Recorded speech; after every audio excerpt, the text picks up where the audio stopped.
Ang lihim ng Hacienda Monteverde.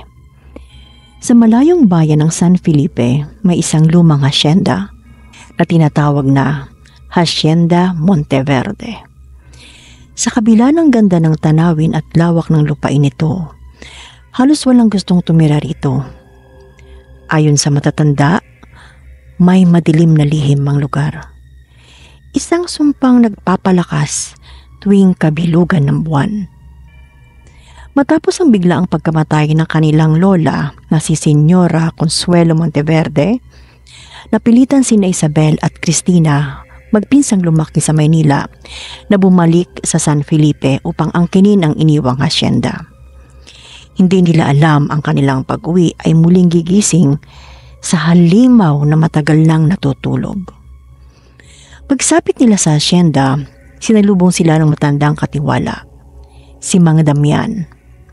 Kulubot ang balat, nanginginig ang boses at tila may kinatatakutan. "Mga iha, alam kong dito kayo pinalaki noong bata pa kayo. Pero may ilang bagay na hindi ninyo alam. Huwag kayong magpapalakad-lakad sa gabi." Nagtawanan lang ang dalawa. Para sa kanila, ang mga lumang kwento ng aswang ay kathang isip lamang ng matatanda upang takutin ang kabataan. Ngunit nang sumapit ang hating gabi, nagsimula ng gumalaw ang dilim. Naalimpungatan si Cristina dahil sa mahihinang kalusko sa labas ng kwarto. Dahan-dahan siyang bumangon at sumilip sa bintana. Sa ilalim ng liwanag ng buwan, may nakita siyang itim na anino na gumagapang sa dingding ng hacienda. Nagsimulang bumilis ang tibok ng kanyang puso. Nang muling sumilip, bigla itong humarap sa kanya. Isang matandang babae na may mapupulang mata at matutulis ng ngipin. Agad siyang napasigaw at napabalik sa higaan. Dali-dali niya ginising si Isabel. "May tao sa labas! May tao!" Nanginginig ang kanyang boses. Ngunit nang sumilip si Isabel, wala na ang anino. Ang tanging naririnig niya lang ay ang mahihinang paghalakhak mula sa di kalayuan. Kinabukasan, napansin ni Isabel na kakaiba ang kilos sa mga tao sa bayan. May bumubulong-bulong habang sila'y dumaraan. May ilan pang tila iniiwasang tumingin sa kanila. Nang tanungin nila si Mang Damian, nag-atubili ito ngunit sa huli nagsalita rin. "Mga iha, ang pamilya Monteverde ay may lihim na hindi ninyo alam. Hindi sila ordinaryong tao. Ang kanilang dugong nananalaytay ay pinagpala ng mahika, ngunit may kapalit."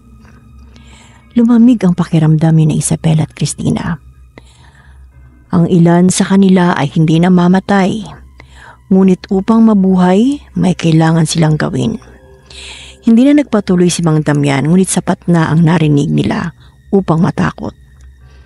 Sa gabing iyon, hindi makatulog si Cristina. Tila may mabigat na presensya sa buong hacienda. Lumabas siya upang kumuha ng tubig, ngunit sa kanyang pagbaba, napansin niyang may isang anino sa may balkonahe. Dahan-dahan siyang lumapit, ngunit bago pa siya makapagsalita, biglang humarap ang nilalang.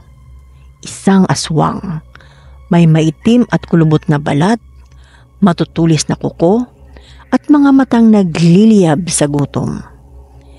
Napasigaw si Cristina at patakbong bumalik sa taas.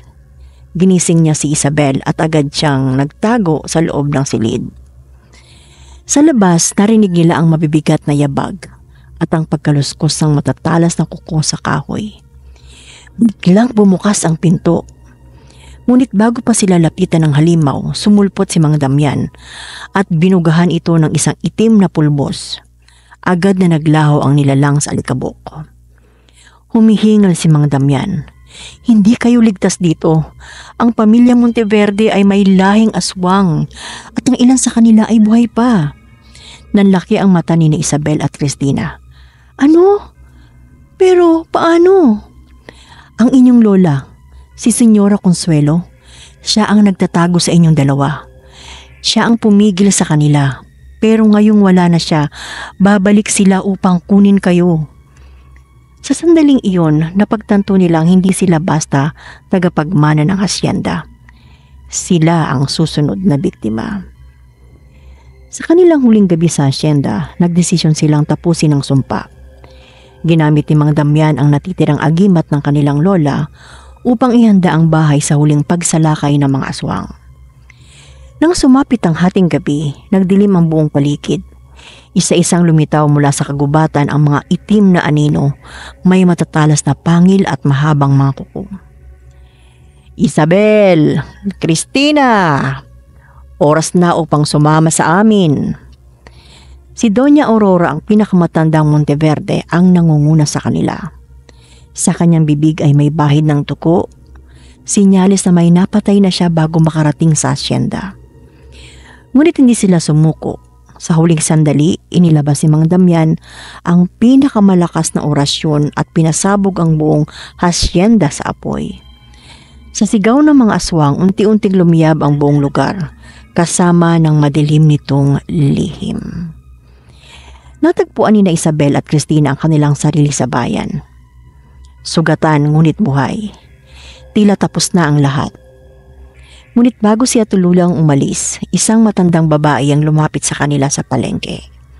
May hawak itong isang lumang itim na kwintas, ang parehong kwintas na suot ni Doña Aurora. "Huwag kayong mag-alala mga iha, hindi pa natatapos ang ating ugnayan." Nang ngumiti ito, lumitaw ang matutulis nitong pangil.